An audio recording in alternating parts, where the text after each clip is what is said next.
بسم اللہ الرحمن الرحیم۔ آج دنیا کا ایک عجیب واقعہ میں آپ کو سنا رہا ہوں۔ اللہ تعالیٰ مجھے اور آپ کو عمل کرنے کی توفیق نصیب فرمائے۔ آپ ایک بار ضرور اس ویڈیو کو دیکھیں اور سنیں، عبرت لیں، سیکھیں، اس میں کچھ نہ کچھ ضرور سیکھنے کو انشاءاللہ ملے گا، ہماری زندگیاں بدلیں گی اس سے۔ ہارون رشید ایک بادشاہ گزرا دنیا میں، بہت بڑا بادشاہ تھا، ولی اللہ عبدال، اللہ تعالیٰ نے ساری صفت اس کے اندر رکھی تھی، اور اللہ تعالیٰ نے دنیاوی اعتبار سے بھی اس کو دنیا کا بادشاہ بنایا۔ اس کے ایک لڑکا تھا، اس لڑکے کی عمر تقریباً 16 سال کی تھی۔ اس لڑکے کے اندر دو خاصیت تھی، ایک تو یہ کہ وہ اللہ والوں کی صحبت میں بیٹھا کرتا تھا، دین کے کاموں میں، دین کی مجلسوں میں وہ جایا کرتا تھا۔ دوسری چیز یہ تھی کہ وہ قبرستان بھی جایا کرتا تھا۔ قبرستان میں جا کر کھڑا ہو کر وہاں ان سے کہتا، مخاطب ہوتا ان سے، کہتا کہ قبرستان والوں، تم ہم سے پہلے دنیا میں آئے، لیکن دنیا نے تم کو نجات نہ دی اور تم قبرستان میں آ کر پہنچ گئے۔ کاش مجھے پتہ ہوتا کہ قبروں کے اندر تم پر کیا گزر رہی ہے، کیا کیا تم سے پوچھ تاچھ ہو رہی ہے، تاکہ میں بھی اسی کے مطابق اپنی زندگی گزاروں، اپنے اس پر میں بھی عمل کروں۔ تو ایک دن ہارون رشید بادشاہ کے پاس بہت سارے ملکوں کے بادشاہ وزراء آئے پڑے تھے۔ تو یہ لڑکا جب ان کے پاس آیا تو اس لڑکے کے پاس ایک پھٹی لنگی، پرانے سے کپڑے تھے، حالانکہ اس کا باپ بادشاہ تھا۔ تو اور جو بادشاہ اس کے پاس بیٹھے تھے انہوں نے ہارون رشید سے کہا کہ بادشاہ سلامت، اس لڑکے کی حرکتوں نے تو آپ کو کچھ نہیں گھٹا دیا، آپ کی عزت کو کچھ گھٹا دیا، یعنی پھٹا پرانے کپڑوں میں گھومتا پھرتا ہے کہ لوگ باہر کے بڑے بڑے بادشاہ آ رہے ہیں، وہ کہیں گے کہ ایک بادشاہ اور اس کا لڑکا یہ ہے کہ وہ پھٹے پرانے کپڑوں میں گھوم رہا ہے۔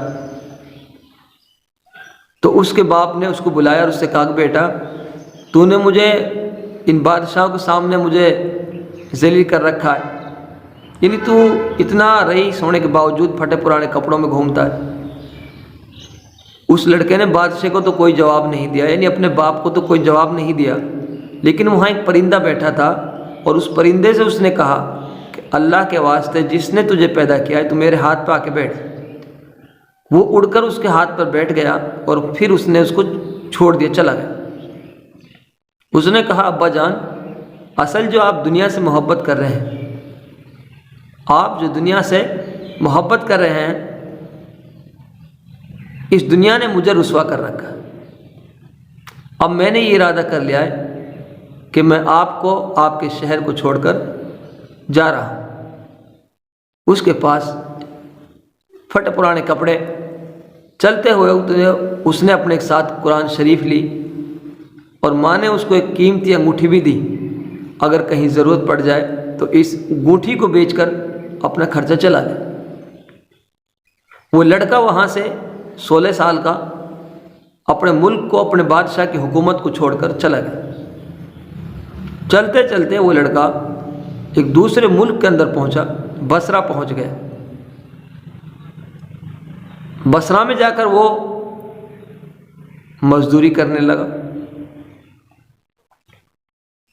مزدوری ایسے کرتا کہ ایک دن کام کرتا تھا اور پھر ان ایک دن کے جو پیسے طے کرتا تھا انہی سے اپنے 8 دن کا خرچہ تھا اس کو چلاتا تھا، یعنی 8 دن تک کہیں کام نہیں کرتا تھا، 8 دن میں صرف ایک دن کام کرتا تھا۔ ابو عامر بصری رحمۃ اللہ علیہ بزرگ تھے وہاں پر، ان کو بھی کاریگروں کی، مستریوں کی ضرورت پڑی۔ تو وہ کاریگر اور مستریوں کی جب ان کی تلاش میں کہیں گئے تو دیکھا کہ وہاں ایک لڑکا بیٹھا ہے، اتنا خوبصورت لڑکا ہے، آپ سوچ لیں کہ جس کا باپ بادشاہ ہو، ان کی خود کی حکومت ہو، وہ لڑکا کتنا خوبصورت ہوگا۔ تو وہ لڑکا بیٹھا ہوا قرآن شریف پڑھ رہا ہے، اس کے پاس تھیلا وغیرہ کچھ ہے سامان۔ تو اس نے کہا کہ آپ مزدوری کرو گے؟ اس نے کہا کہ مزدوری کے لیے تو پیدا ہوا ہوں، دنیا میں مزدوری کے لیے تو پیدا ہوا ہوں، بتائیے مجھ سے کیا مزدوری لینی ہے آپ کو؟ ابو عامر بصری رحمۃ اللہ علیہ کہتے ہیں کہ میری ایک دیوار گر گئی تھی، اس دیوار کو چنوانے کے لیے، اس دیوار کو ٹھیک کرانے کے لیے مجھے مستریوں کی ضرورت پڑی، تو میں اس کو لے کر گیا۔ اس نے معاملہ طے کر لیا کہ مجھے مثال کے طور پر 5 روپے لینے ہیں، یہ مثال کے طور پر دے رہا ہوں میں، مثال کے طور پر مجھے 5 روپے لینے ہیں، 1 دن کام کروں گا اور نماز کے وقت میں کام نہیں کروں گا، یہ بات اس کی طے ہو گئی۔ اس نے کام کیا، نماز کے وقت میں نماز پڑھی انہوں نے، پھر اتنا، اب اس کو دوسرے دن پھر تلاش کیا، اس دن تو کام کر کے چلا گیا ہو، لیکن دوسرے دن پھر اس کی تلاش میں گیا ہو، تو کسی نے بتایا کہ وہ اب کام نہیں کرتا، وہ تو 8 دن میں 1 دن ہی کام کرے گا، اب تو اگلے 8 دن میں آپ کو ملے گا۔ تو ابو عامر بصری رحمۃ اللہ علیہ، ان کے دل میں اتنی تڑپ تھی کہ جس لڑکے نے جو کام کیا 1 دن میں، وہ اتنا کام کیا تھا کہ یعنی جو کام 10 دن میں ہوتا وہ اس نے 1 دن میں کام کر دیا۔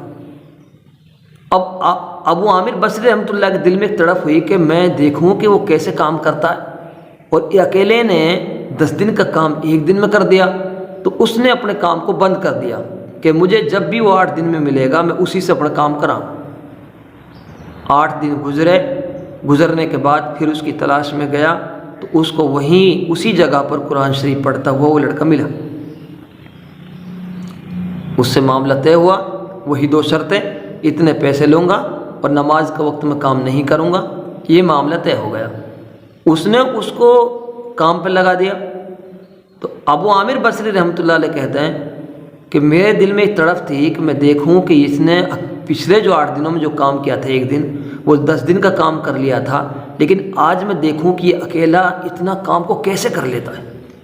اب وہ اس کو دیکھ رہا ہے، تو دیکھا کہ وہ گارا ڈالتا ہے، یعنی مسالہ ڈالتا ہے دیوار پر، اور پتھر خود بخود اپنے آپ ایک دوسرے سے جڑتے چلے جاتے۔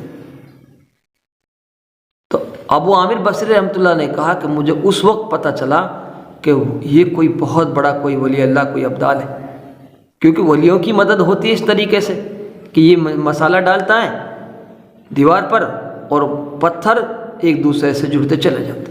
تو مجھے یقین ہو گیا کہ یہ کوئی اللہ کا ولی ہے، اللہ کے ولیوں کے کاموں کی غیب سے ہی مدد ہوتی۔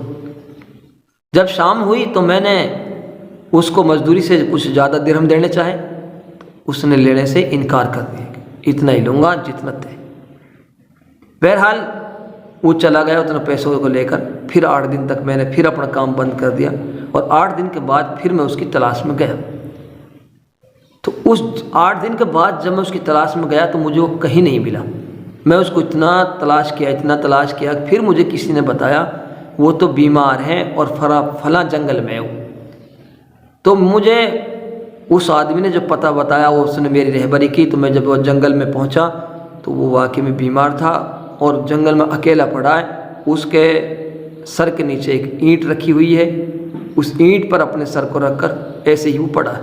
تو میں نے جلدی سے اس کے سر کو اپنی گود میں اٹھا کر میں نے اس کو سلام کیا، تو اس نے آنکھیں کھولی اور اس نے پھر چند شعر پڑھے اس لڑکے نے، اور جن کا ترجمہ یہ ہے: میرے دوست، دنیا کی نعمتوں سے دھوکے میں نہ پڑ، عمر تو ختم ہوتی جا رہی ہے اور یہ نعمتیں سب ختم ہو جائیں گی۔ جب تو کوئی جنازہ لے کر قبرستان میں جاوے تو یہ سوچتا رہے کہ تیرا بھی ایک دن اسی طرح جنازہ اٹھایا جائے گا۔ یہ لڑکے نے شعر پڑھے۔ کیا کہا اس نے کہا کہ میرے دوست، یہ دنیا کی نعمتوں سے دھوکے میں نہ پڑ، عمر ختم ہوتی جا رہی ہے، یہ نعمتیں سب ختم ہو جائیں گی۔ جب تو کوئی جنازہ لے کر جاوے تو یہ سوچتا رہا کر ایک دن تیرے جنازے کو بھی اسی طریقے سے لے کر جائے گی۔ اس کے بعد اس نے مجھ سے کہا، اس لڑکے نے، کہ ابو عامر، جب میری روح نکل جائے تو مجھے نہلا کر میرے انہی کپڑوں میں مجھے کفن دے دینا۔ میں نے کہا کہ میرے محبوب، اس میں کیا حرج ہے کہ میں تیرے کفن کے لیے نئے کپڑے لے کر آؤں گا۔ اس نے جواب دیا کہ نئے کپڑوں کے لیے زندہ لوگ زیادہ مستحق ہیں۔ یہ جواب بھی حضرت ابوبکر صدیق رضی اللہ تعالیٰ عنہ کا جواب تھا۔ انہوں نے بھی اپنے وصال کے وقت یہی فرمائش کی تھی کہ میری انہی چادروں میں کفن دے دینا، اور جب ان سے نئے کپڑے کی اجازت چاہی گئی تو انہوں نے بھی یہی جواب دیا تھا۔ لڑکے نے کہا کفن تو پرانا ہو یا نیا، بہرحال بوسیدہ ہو جائے گا، آدمی کے ساتھ تو صرف اس کا عمل ہی جائے گا، اور یہ میری لنگی اور لوٹا قبر کھودنے والے کو مزدوری میں دے دینا، یہ انگوٹھی اور قرآن شریف ہارون رشید تک پہنچا دینا، یعنی اس کے باپ، اور اس کا خیال رکھنا کہ خود انہی کے ہاتھ میں دینا، اور یہ کہہ کر دینا کہ ایک پردیسی لڑکے کی یہ میرے پاس امانت ہے، اور آپ سے یہ کہہ کر گیا ہے، ایسا نہ ہو کہ اسی غفلت اور دھوکے کی حالت میں آپ کی موت آ جائے۔ اور یہ کہہ کر اس کی روح نکل گئی۔ اس وقت مجھے معلوم ہوا کہ یہ لڑکا شہزادہ تھا، اس وقت مجھے معلوم ہوا کہ یہ لڑکا شہزادہ تھا۔ اس کے انتقال کے بعد اس کی وصیت کے موافق میں نے اس کو دفن کر دیا، اور وہ دونوں چیزیں قبر کھودنے والے کو، لنگی اور لوٹا میں نے قبر کھودنے والے کو دے دیا، اور قرآن شریف اور انگوٹھی وہ میرے پاس، ان کو لے کر میں بغداد پہنچا۔ بادشاہ کے محل کے قریب میں پہنچا تو بادشاہ کی سواری نکل رہی تھی۔ میں ایک اونچی جگہ کھڑا ہو گیا۔ اول ایک بہت بڑا لشکر نکلا جس میں تقریباً 1000 گھوڑے سوار تھے۔ اس کے بعد اسی طرح ایک کے بعد دیگر 10 لشکر نکلے، ہر ایک میں تقریباً 1000 سوار۔ 10ویں لشکر میں خود امیر المؤمنین یعنی بادشاہ ہارون رشید بھی تھا۔ میں نے زور سے آواز دے کر کہا، اے بادشاہ، آپ کو آپ صلی اللہ علیہ وسلم کی قرابت رشتہ داری کا واسطہ، ذرا آپ رک جائیے۔ میری آواز پر انہوں نے مجھے دیکھا تو میں نے جلدی سے آگے بڑھ کر کہا کہ میرے پاس ایک پردیسی لڑکے کی یہ امانت ہے جس نے مجھے یہ وصیت کی تھی کہ یہ دونوں چیزیں آپ تک میں پہنچا دوں۔ بادشاہ نے ان کو دیکھ کر پہچان لیا، تھوڑی دیر سر جھکایا، ان کی آنکھوں سے آنسو بہنے لگے، اور ایک دربان سے کہا، چوکیدار سے کہا، اس آدمی کو اپنے ساتھ رکھو، جب میں واپسی پر بلاؤں تو میرے پاس پہنچا دینا۔ جب وہ باہر سے واپسی پر مکان پر پہنچے تو محل کے پردے گرا کر چوکیدار سے کہا کہ اس شخص کو بلا کر لاؤ، اگرچہ میرا غم تازہ ہی کرے گا۔ دربان میرے پاس آیا اور کہنے لگا، امیر المومنین یعنی بادشاہ نے بلایا ہے، اور اس کا خیال رکھنا کہ بادشاہ پر صدمے کا بہت بڑا اثر ہے، اگر تم 10 باتیں کرنے چاہتے ہو تو 5 ہی پر اکتفا کرنا، 5 بات ہی بتانا۔ یہ کہہ کر وہ مجھے بادشاہ کے پاس لے گیا۔ اس وقت بادشاہ بالکل تنہا بیٹھے تھے۔ مجھ سے فرمایا کہ میرے قریب آ جاؤ۔ میں قریب جا کر بیٹھ گیا۔ کہنے لگا، تم میرے اس بیٹے کو جانتے ہو؟ میں نے کہا، جی ہاں، میں ان کو جانتا ہوں۔ کہنے لگا کہ وہ کیا کام کرتا تھا؟ میں نے کہا کہ گارے مٹی کی مزدوری کرتے تھے۔ کہنے لگے، تم نے بھی مزدوری پر کوئی کام ان سے کرایا ہے؟ میں نے کہا، ہاں جی۔ کہنے لگے، تمہیں اس کا خیال نہ آیا کہ اس کی آپ صلی اللہ علیہ وسلم سے قرابت تھی، یعنی رشتہ داری کا واسطہ تھا؟ یہ حضرات آپ صلی اللہ علیہ وسلم کے چچا حضرت عباس کی اولاد میں سے ہیں۔ میں نے کہا، بادشاہ سلامت، پہلے اللہ تعالیٰ سے معذرت چاہتا ہوں، اس کے بعد آپ سے عذر خواہ ہوں۔ مجھے اس وقت اس کا علم ہی نہیں تھا، مجھے نہیں معلوم تھا کہ یہ بادشاہ کا آپ کا لڑکا ہے۔ مجھے ان کے انتقال کے وقت ان کا حال معلوم ہوا۔ کہنے لگے، تم نے اپنے ہاتھ سے اس کو غسل دیا؟ میں نے کہا، جی ہاں۔ کہنے لگے، اپنا ہاتھ لاؤ۔ میرا ہاتھ لے کر اپنے سینے پر رکھ دیا اور چند شعر پڑھے جن کا ترجمہ یہ ہے، یعنی ہارون رشید بادشاہ نے چند شعر پڑھے، اور وہ شعر یہ تھے، اے وہ مسافر جس پر میرا دل پگھل رہا ہے، میری آنکھیں اس پر آنسو بہا رہی ہیں۔ اے وہ شخص جس کا مکان قبر دور ہے لیکن اس کا غم میرے قریب ہے، بے شک موت ہر اچھے سے اچھے عیش کو مقدر کر دیتی ہے۔ وہ مسافر ایک چاند کا ٹکڑا تھا، یعنی اس کا چہرہ جو خالص چاندی کی ٹہنی پر تھا، یعنی اس کے بدن پر، بس چاند کا ٹکڑا بھی قبر میں پہنچ گیا اور چاندی کی ٹہنی بھی قبر میں پہنچ گئی۔ اس کے بعد ہارون رشید نے بصرہ اس کی قبر پر جانے کا ارادہ کر لیا۔ ابو عامر ساتھ تھے۔ اس کی قبر پر پہنچ کر ہارون رشید نے چند شعر پڑھے جن کا ترجمہ یہ ہے۔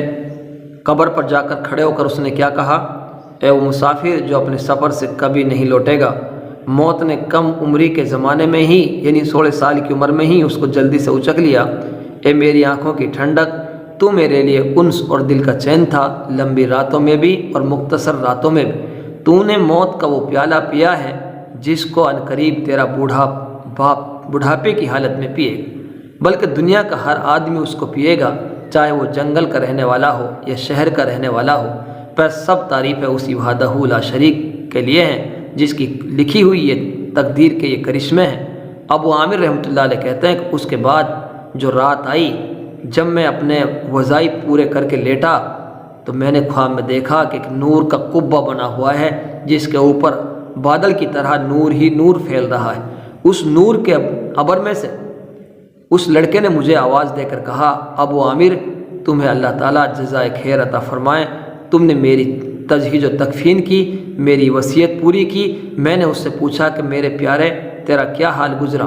کہنے لگا، میں ایسے مولا کی طرف پہنچا ہوں جو بہت کریم ہے، مجھ سے بہت راضی ہے۔ مجھے اس مالک نے وہ چیزیں دی جو نہ کبھی کسی آنکھ نے دیکھی، نہ کان نے سنی، نہ کسی آدمی کے دل پر ان کا خیال گزرا۔ ایک مشہور حدیث پاک کا مضمون ہے۔ آپ صلی اللہ علیہ وسلم ارشاد فرماتے ہیں، اللہ تعالیٰ شانوں کا پاک ارشاد ہے کہ میں نے اپنے نیک بندوں کے لیے ایسی چیزیں تیار کر رکھی ہیں جو نہ کسی آنکھ نے کبھی دیکھی اور نہ کان نے سنی، نہ کسی کے دل پر ان کا خیال گزرا۔ حضرت عبداللہ بن مسعود فرماتے ہیں کہ تورات میں لکھا ہے کہ اللہ تعالیٰ شانوں نے ان لوگوں کے لیے جن کے پہلو راتوں کو خوابگاہوں سے دور رہتے ہیں، یعنی تہجد گزاروں کے لیے وہ چیزیں تیار کر رکھی ہیں جن کو نہ کسی آنکھ نے دیکھا، نہ کان نے سنا، نہ کسی آدمی کے دل پر ان کا خیال گزرا۔ نہ ان کو کوئی مقرب فرشتہ جانتا ہے، نہ کوئی نبی رسول جانتا ہے۔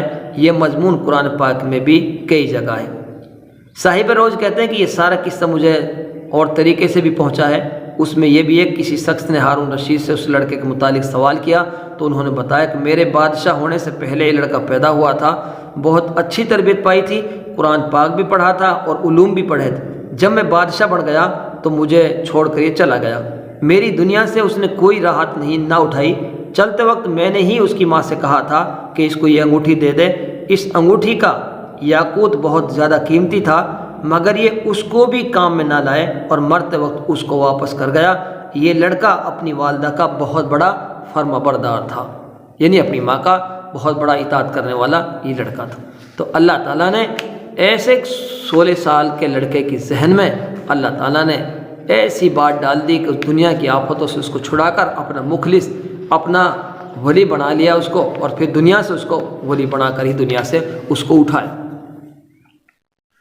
تو اس لیے ہم سب اپنے گھروں میں تعلیم لاویں، صحاباؤں کی تعلیم پڑھیں ہم اپنے گھروں میں، اپنے بچوں کے سامنے مغرب اور عشاء کے بیچ میں ہم صحابہ کی اور اپنے صحابیات کی تعلیم بچوں کے سامنے لائیے، تاکہ ہم جانیں کہ ہمارا دین کیا ہے، ہمارے بچے کہاں جا رہے ہیں، ہمارے بچے کیسی زندگی گزار رہے ہیں۔ اللہ تعالی ہم سب کو عمل کرنے کی توفیق نصیب فرمائے، آمین۔